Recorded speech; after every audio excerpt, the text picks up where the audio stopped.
Мага деген Кирбен шаарынын Ала Бука районунун жашоочулары кайрылыптыр. Бул жерде мындай болуптур. КПП Баймак на границе с Узбекистаном где-то бир майдын 2016 жылдын майында жабылып, анан өкмөткө ошол жашоочулар кайрылса, в целях выполнения международных обязательств Кыргызской республики в рамках ЕАЭС по приведению соответствия международным стандартам деп пропуск от 5 мая закрыт деп жооп бериптир, да, Аширбек Майдунович. Там вот такая интересная ситуация складывается, да. Жители вот Кирбена вынуждены пересекать границу в Кадамжае.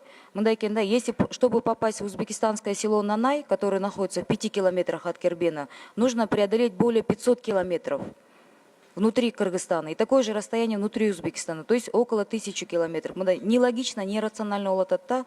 Я понимаю, там у нас определенные международные обязательства есть. Может быть, мы как-то подумаем над этим, либо разъяснительную работу среди самих жителей надо провести. Жашлап чундуруп бериш керек да, ушу ночью. Получится ли в ближайшее время открыть? Будет ли доступ? Или вообще не получится? До каких сроков?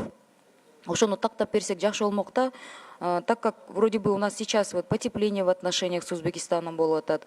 Буюрсам да границанын маселелери да көп нерселер чечилет болуш керек деп ишенем.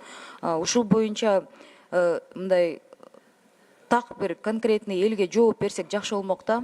Ачылабы, ачылбайбы, ачылбаса кандай варианттар бар? Мындай мынчалык элди кыйнабаш керек деген сөз да. Хорошо, посмотрите, пожалуйста. Спасибо.